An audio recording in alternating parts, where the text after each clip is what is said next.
Have you ever wondered how bacteria know exactly when to turn genes on or off, and how they can share genetic tricks with each other?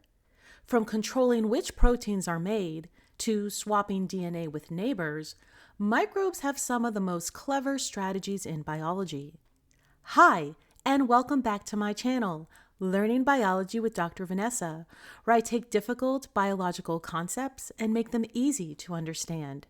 In this video, we're diving into bacterial gene regulation, looking at how microbes control gene expression using operons, including the classic lac operon, and how mechanisms like phase variation help pathogens survive inside the host. Microbes do not produce all enzymes all the time. Instead, they tightly control gene expression to conserve energy and resources. These control mechanisms make sure that genes are only active when their products are required.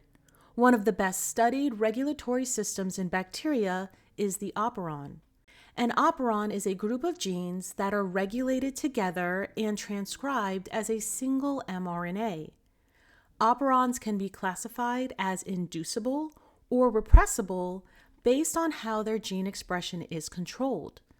Inducible operons are usually turned off, but can be switched on in the presence of a specific substrate, while repressible operons are typically active and are turned off when enough of the end product is present, allowing the cell to conserve energy and resources. The lac or lactose operon is a classic example of an inducible operon in bacteria and is used to control genes involved in lactose metabolism in Escherichia coli. It is made up of several key components that work together to regulate gene expression. The regulator gene encodes a repressor protein that controls whether the operon is on or off.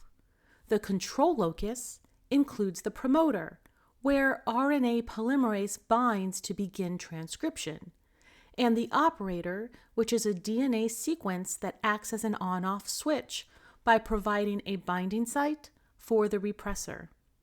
Downstream of these control regions is the structural locus, which contains three structural genes, LAC-Z, LAC-Y, and LAC-A. These code for different enzymes that are needed to catabolize lactose. Together, these elements form a coordinated genetic unit that allows the bacterium to respond efficiently to changes in nutrient availability. The lac operon functions only when glucose is absent, allowing the bacterium to use lactose as an energy source, but only when lactose is available. When glucose is present, a separate regulatory system keeps the lac operon turned off even if lactose is present, ensuring the cell uses the most efficient energy source first. When lactose is absent, a repressor protein produced by the LAC-L gene binds to the operator region and blocks RNA polymerase from transcribing the structural genes LAC-Z, LAC-Y, and LAC-A. This prevents the cell from wasting energy by producing enzymes that it doesn't need. When lactose is present, a derivative of lactose called allolactose binds to the repressor and changes its shape, causing it to release from the operator. This allows RNA polymerase to move forward and transcribe the genes needed to break down lactose.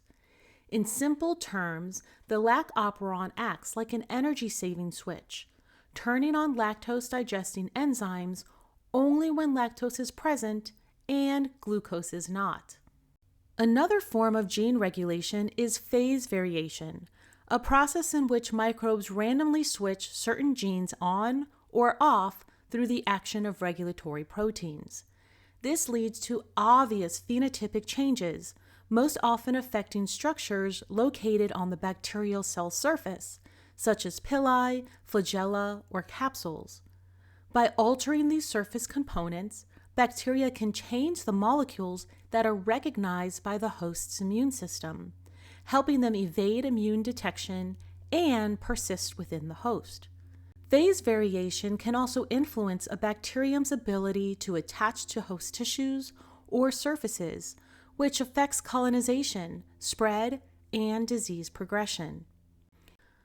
So today we talked about how bacteria regulate the genes they already have, turning them on, turning them off, and adjusting quickly to environmental changes. But regulation is only part of the story. Bacteria don't just control genes, they actually gain entirely new ones. They can exchange DNA, acquire resistant traits, and permanently alter their genetic makeup. In the next video, we're going to explore how bacteria gain new traits through horizontal gene transfer, mutations, and DNA repair.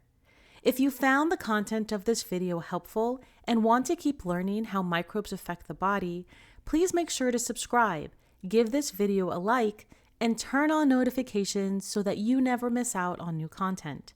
Thanks for watching, and I'll see you in the next video.